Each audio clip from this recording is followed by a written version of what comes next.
जिसाय अध्याय 53।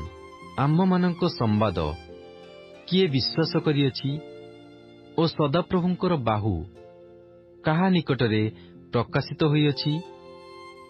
କାରଣ ସେ ତାହାଙ୍କ ଦୃଷ୍ଟିରେ ଚାରା ତୁଲ୍ୟ ଓ ଶୁଷ୍କ ଭୂମିରୁ ଉତ୍ପନ୍ନ ମୂଳ ତୁଲ୍ୟ ବଢ଼ିଲେ।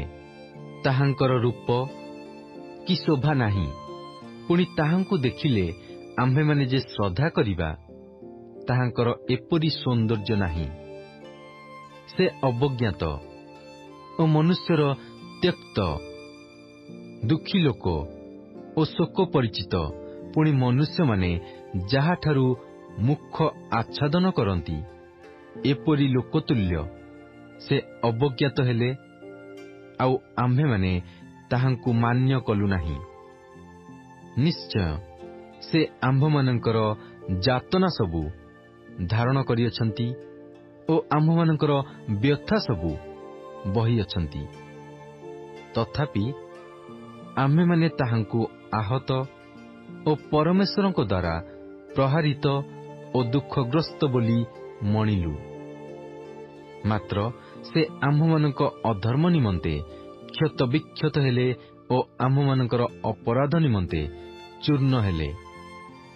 ଆମ୍ଭମାନଙ୍କର ଶାନ୍ତିଜନକ ଶାସ୍ତି ତାହାଙ୍କ ଉପରେ ବର୍ତ୍ତିଲା ଓ ତାହାଙ୍କ ପ୍ରହାରରେ ଆମ୍ଭେମାନେ ସୁସ୍ଥ ହେଲୁ। ଆମ୍ଭେମାନେ ସମସ୍ତେ ମେଷଗଣ ତୁଲ୍ୟ ବିପଥଗାମୀ ହୋଇଅଛୁ।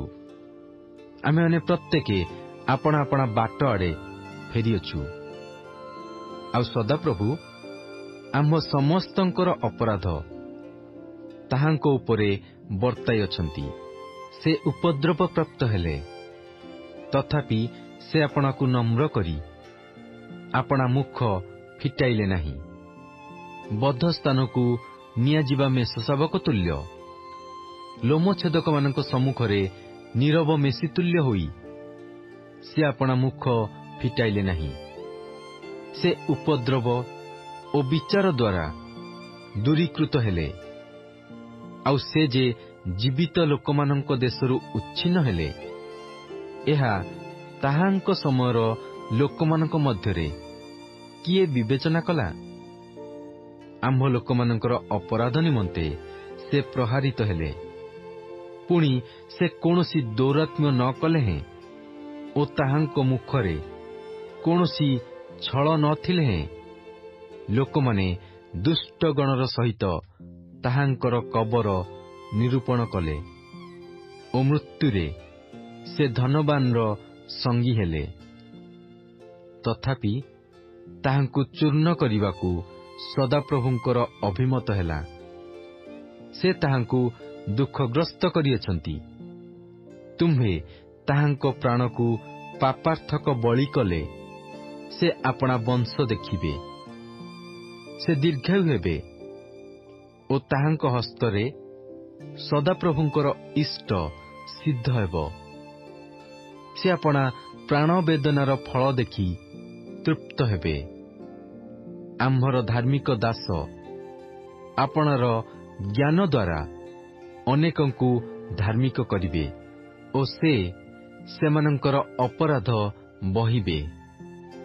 ଏହେତୁ ଆମ୍ଭେ ମହତ୍ମାନଙ୍କ ମଧ୍ୟରେ ତାହାଙ୍କୁ ଅଂଶ ଦେବା ଓ ସେ ପରାକ୍ରମୀମାନଙ୍କ ସଙ୍ଗେ ଲୁଟ୍ ବିଭାଗ କରିନେବେ। କାରଣ ସେ ମୃତ୍ୟୁ ମୁଖରେ ଆପଣା ପ୍ରାଣ ଢାଳିଦେଲେ ଓ ଅଧାର୍ମିକମାନଙ୍କ ସହିତ ଗଣିତ ହେଲେ। ତଥାପି ସେ ଅନେକଙ୍କର ପାପଭାର ବହିଲେ ଓ ଅଧାର୍ମିକମାନଙ୍କ ନିମନ୍ତେ ପ୍ରାର୍ଥନା କଲେ।